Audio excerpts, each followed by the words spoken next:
Mga kasayan, meron lang tayong i-guide na nag-comment sa atin. Basahin mo, shoutout mo na rin. Shout out kay Disney Madre Dejos. Paano ikabit ang liwa regulator sa Supremo na tatlo ang kulay yellow? Sana may vlog ka liwa regulator sa Supremo kasayan. Nag-comment siya sa TMX Supremo full wave pero kulang siya mag-charge kulang sa paraan para hindi malobat. Ito siya kasayan na kailangan natin itong alisin muna dito. Kasi nandito yung ano niya eh. Alisin muna natin. Ito kasi meron siyang pinakalagayan ng kanyang parcel. Ito Shopee. Shopee pumapasok yung may-ari nito. Kailangan nating alisin. Alisin muna natin ito kasayan. Alisin natin ito ng katulad nito. Ito na kasayan. Ito na yung charger niya. Ang laki Hindi mo isipin na mahina mag-charge kasi ang laki niya. Ayan siya Ito yun. Tanggalin natin dito. Tapos ito. Hugutin natin. Tulak lang natin to. Tulak lang natin to habang nuhugot natin. Tapos ito. Simpleng-simple lang naman to. Nakikita niyo yung tatlo na to? Dito, magpendisarapin lang kayo dito. Kahit ano piliin yung dalawa, okay lang. Kahit itong dalawa, o dulot-dulo, pwede. Tapos dito, may makikita kayo dito na dalawang red.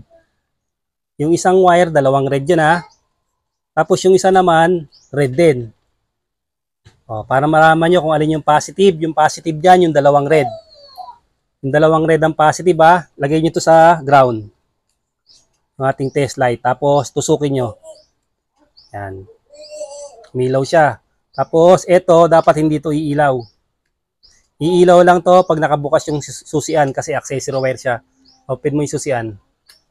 Yan, okay. Ibig sabihin, ito ang accessory wire sa gitna. Tapos, itong isa naman, lagay natin sa sa positive para matest natin kung okay yung ground. Okay, meron din siyang ground. Okay na kasayan. Ngayon, ito na ngayon yung gagamitin natin. Ito.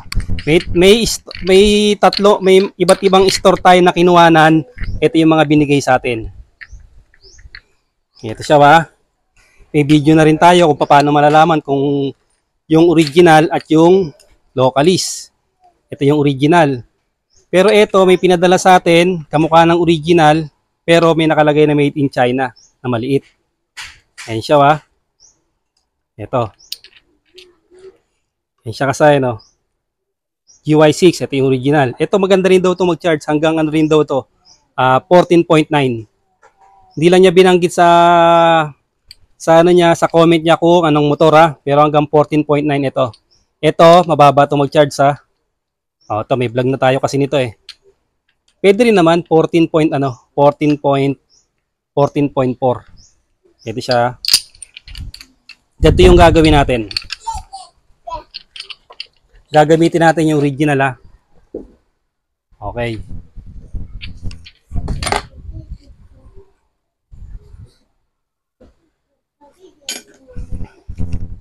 Tingnan nyo ito kasayan Yung accessory wire nasa gitna.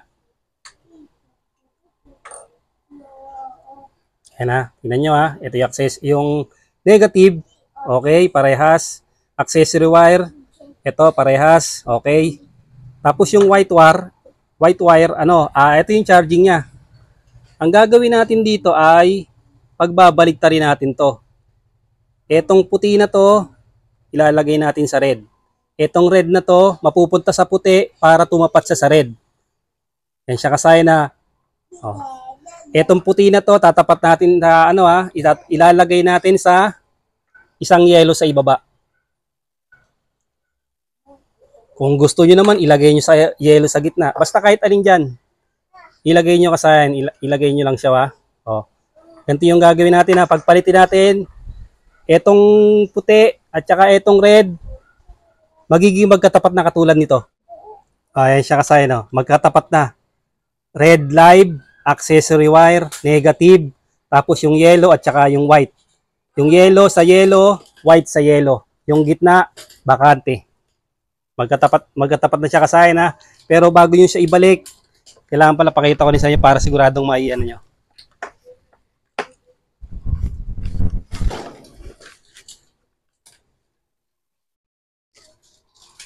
Ito siya kasayan na pagkatatanggalin nyo ha. Halimbawa, magtatanggal tayo ng isa. Kasi baka mamaya hindi nyo siya ibalik, mag-loose siya. Ito ha, tinutusok lang yan dito. Meron siyang pinaka puntil sa dulo. Kailangan matupi nyo siya para pag natupi, mahuhugot siya na katulad nito. Ngayon, wag nyo siyang ibabalik agad. Kailangan bago nyo siya ibalik, yung tinupi nyo, ibalik nyo uli. Yan na, ito. Pakita mo tong highlights mo to, yan. Balik nyo uli. Para pag tinusok, nakalak uli siya, hindi siya maglulus. Tapos dito, pwede kayong mag-wire to wire ha. Depende sa gusto nyo. Pwede kayong mag-wire to wire, pwede rin kayong mag-socket to socket na katulad ng gagawin natin. Socket to socket lang to. Tutorial lang to kasi hindi pa alam ng may-ari ha. Tutusok lang natin to dyan. Pansinin nyo kasayan ha. Eto, tusok natin. Pagka talagang papalitan ito ng may-ari na ganyan, tatanggalin natin to, putulin natin to. Para makapasok tong isa sa kanal dito. Para makapasok siya. Yan ha. Yan siya kasayan. Nakita ba nila yung charging? Ang charging lang nito kasayan 13.7 tapos sumisilip siya ng 13.8. Hindi pala natin napakita. Pero sa mga video kasayan nandiyan na yan ha. 13.7 lang siya, 13.8. Ito na ngayon ang ating Liwa regulator rectifier na original. May gas pa naman siguro to.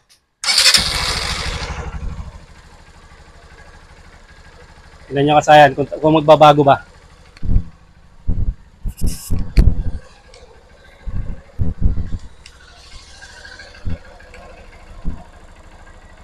Kasayan, napakagandang reading.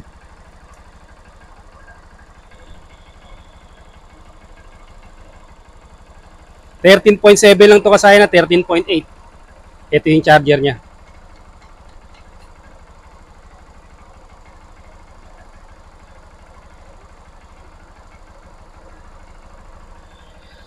Ngayon, mapapakita pala natin yon. Ito kasayan yung pagkakaiba ha. Yan, ilan? 14.6 kasayan ha. Ito naman pala yon. Ito. Hindi pala natin napakita kanina ang reading. 13.7, 13.8. Ito na siya ngayon ha.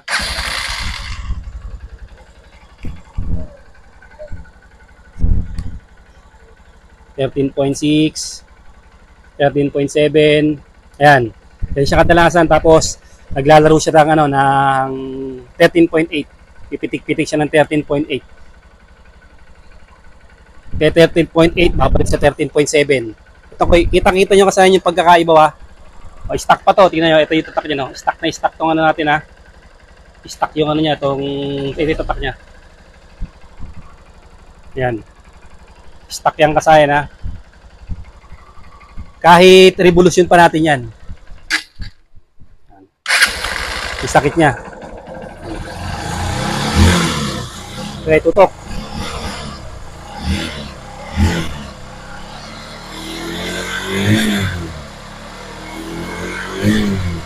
Nakasaya na. Okay, babalik natin si Liwa regulator rectifier.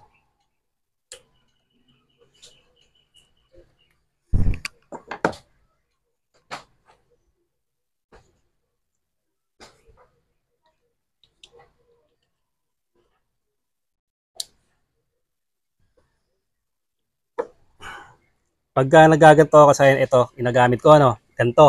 'Di ba hindi siya nakalak. Ang ginagawa ko dito kung halimbawa pinipermanente ko, ganito ginagawa ko dito.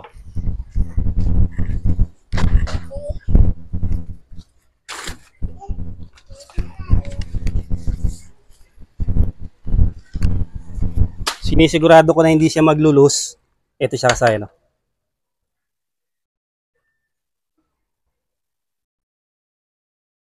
Dahil magkaiba yung suksukan, ayun siya, magkaiba yung ano niya, magkaiba yung suksukan.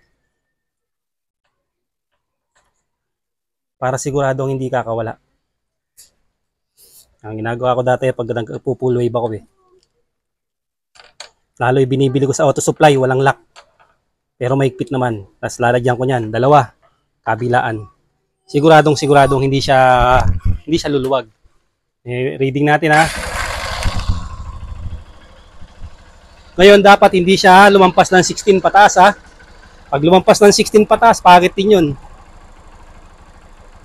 Yan siya kasaya na. Okay, revolusyon natin.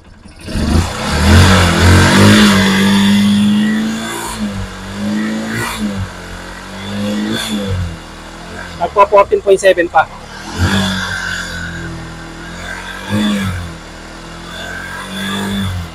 Okay kasaya, napakagandang reading. Kaya nakita nyo kasaya, napakagandang reading ha. Original Liwa Regulator Rectifier ang kailangan nyong gamitin. At ipapakita ko rin sa inyo kung sakaling magkamali naman kayo ng ng nabiling charger. Titignan natin yung dalawa. Isusunod namin dito, titignan natin yung dalawa kung kung ilan ang magiging reading, kung yun naman yung mailagay natin na Liwa Regulator Rectifier, halimbawa yun ang nabili nyo. Na siyempre, iba't iba naman yung mga nagtitinda. Yung picture, pagdating sa inyo, iba na yung nakalagay. Original sa picture, pagdating local, pero magkamukha sila. Hanggang dito na lang mga kasayan. Salamat sa panonood.